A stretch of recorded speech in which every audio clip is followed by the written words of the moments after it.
Hello friends, myself Nupur Tiwari and welcome to my YouTube channel on learn with lucky.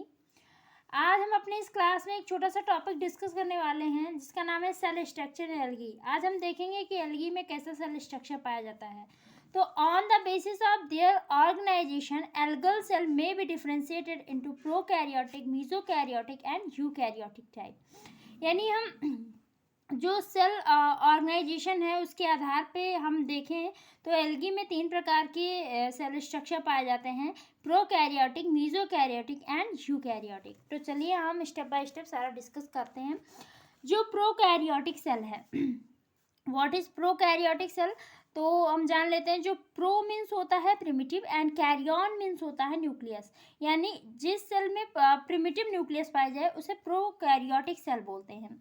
The prokaryotic cell organisation is found in cyanophyceae. जो prokaryotic cells होती हैं, sales organisation होता है, sales का जो संगठन होता है प्रोकैरियोटिक सेल्स का, वो साइनोफाइसियन मेंबर्स में पाया जाता है।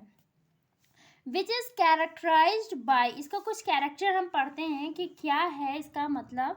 द प्रेजेंस ऑफ इंसिपिएंट न्यूक्लियस या प्रिमिटिव न्यूक्लियस, यानी जो इसमें न्यूक्लियस होगा बहुत ही प्रिमिटिव होगा, बहुत ही वेल डेवलप नहीं होता। यानी इसमें जो इसका न्यूक्लियर मेम्ब्रेन होता है, जो न्यूक्लियस का जो न्यूक्लियर मेम्ब्रेन होता है वो अब्सेंट होता है, वो नहीं पाया जाता। जो न्यूक्लियर मेम्ब्रेन पाया जाता है वो इसमें अब्सेंट होता है। The absence of membrane-bound organelles like plastid, endoplasmic reticulum, Golgi bodies and mitochondria। जो भी membrane bound organelles होंगे वो इसमें absent होंगे, चाहे वो plastid होगा, endoplasmic reticulum, Golgi bodies, mitochondria, ये सारे absent होंगे। जो भी membrane bound structure होंगे, cell organelles होंगे, वो absent होते हैं इसमें। The absence of basic protein like histone in DNA, जो बेसिक प्रोटीन होती है डीएनए में, हिस्टोन प्रोटीन, वो इसमें अब्सेंट होती है, नहीं पाई जाती। The presence of mucopeptide in the cell wall, जो इनका जो सेल वॉल होता है उसमें म्यूकोपेप्टाइड प्रेजेंट होता है इनकी सेल वॉल में। And the absence of mitosis, इनमें क्या होता है, इसमें माइटोसिस अब्सेंट होती है, माइटोसिस नहीं होती है।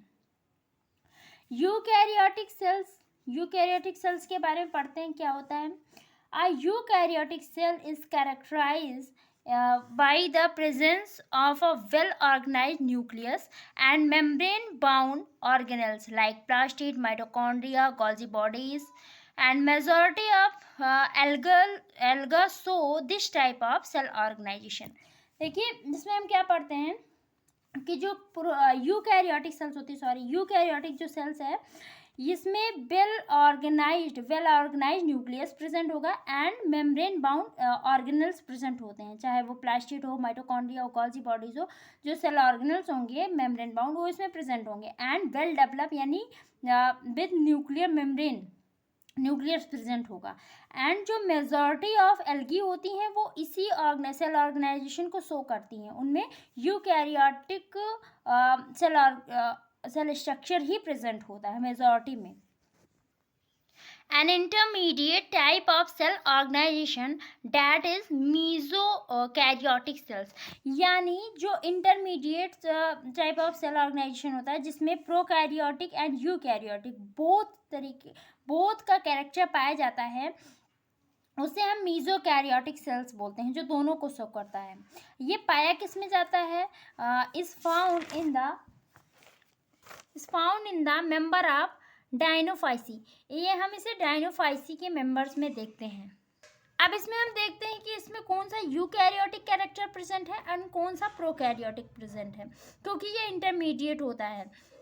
तो where although the nucleus has a nuclear membrane and chromosome, eukaryotic character है, यानी इसमें न्यूक्लियर मेम्ब्रेन पाई जाती है न्यूक्लियस के साथ में एंड इसमें क्रोमोसोम्स भी पाया जाता है।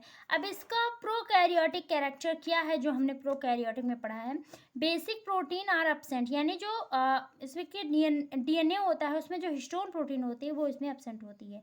तो मीजोकैरियोट का ये कैरेक्टर है, मेनली ये मेंबर ऑफ डायनोफाइसी में होता है एंड इसका कैरेक्टर होता है कि इसमें न्यूक्लियर मेम्ब्रेन तो पाई जाएगी, क्रोमोसोम पाया जाएगा, लेकिन जो बेसिक प्रोटीन है डीएनए की, हिस्टोन प्रोटीन, वो एब्सेंट होगा। तो आई होप आपको ये क्लास अच्छी लगी होगी। मिलते हैं नेक्स्ट क्लास में। Thank you.